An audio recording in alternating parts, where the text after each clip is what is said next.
if I buy chicken at the grocery store, should I assume it's safe for me? Your primary assumption should be that it contains pathogens such as Salmonella and Campylobacter.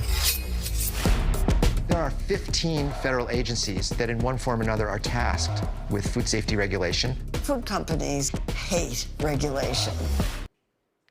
It's a documentary everyone's talking about on Netflix. Poisoned, The Dirty Truth About Your Food is a hard-hitting look at the dangers of the American food system. Director Stephanie Sochig joins us now. Did I pronounce your name correctly, Stephanie? I'm sorry. Yes, thank you. No, that was perfect. So tell us about this. I mean, it makes people scared to eat anything. I mean, should people be scared of the grocery store, restaurants, everything, or give us an idea?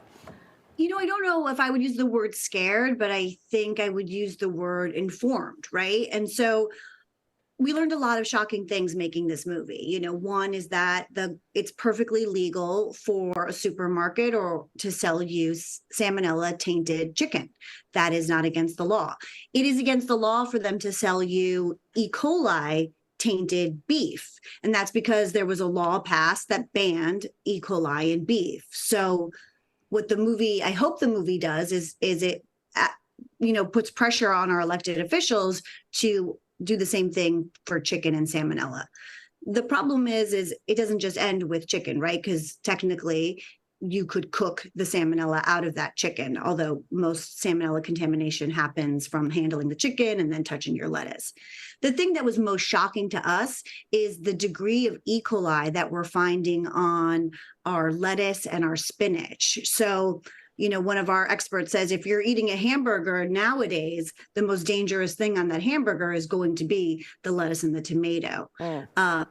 So I think, scared is not the thing I'm hoping for, but I'm hoping, informed so that you can make educated choices when you're ordering certain foods. It's interesting that the outside of the grocery store, which tends to be the healthier thing, seems to be most at risk for having issues.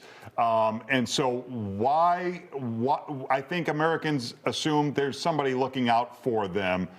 Who is that agency? What is that agency supposed to be, and why is it not designed that way? Yeah, so the two main agencies that should be looking out are the USDA and FDA, but they've divided the foods that they are responsible for in such a way that it is ludicrous and doesn't really do much for our food safety. I definitely don't want people to avoid the perimeters of the grocery store. What I want you to think about is don't buy things like bagged lettuce and bagged spinach. But how do you know if it's bad? No, bagged. I'm sorry. Bagged. The things bagged in the Yes. Gotcha. Okay. I'm like, I don't know what's bad.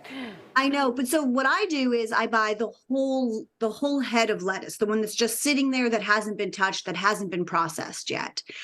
Similar for spinach. I buy, the full leaf, the ones that you think, oh, how many people have touched this? The touching, it's going to be the least of your problems, right? So buy those because those tend to be the least contaminated. I also started growing my own lettuce and spinach, which I know isn't an option for everyone, but as someone who's killed every houseplant known to mankind, I have successfully harvested a lot of salad this summertime, which isn't a long-term solution, right? We obviously need policies that are going to make things safe for people, but that's sort of some low-hanging fruit is buy the whole head of it, because that tends to be the least contaminated. So is it an issue of bureaucracy, or do these agricultural companies have such sway over our lawmakers that appropriate laws are not passed? I think it's a combination. I think it's the perfect storm, right? So what happens is where we are raising our cattle for beef is uphill, and then right down at the end of the hill is where we're growing our crops like lettuce and spinach. And so all the manure is running downstream, it's running into our water, and then we're using that water to spray those same fields. So there is stuff that that the agricultural people could do, of course, right? We could vaccinate our cows against E. coli so that wasn't happening, but it's expensive. There could be more water testing done to make sure that water is not contaminated before it gets sprayed on our crops. But without government oversight, there's little financial incentive for our agricultural producers to do this because it's costly. The thing is other countries have done it. So it's not an impossible task. When you look at the UK, they've basically eradicated salmonella in chicken. So there are measures that can happen. They're just costly and there's no one holding them to task. So I hope when people watch this film, they'll feel as outraged as I did, to call their elected officials and to demand these things, because it can happen. Things can change. All right, Poison, The Dirty Truth About Your Food is on Netflix right now, and you can check out Stephanie's website and social media. Thank you, Stephanie. Thank you. Thank you.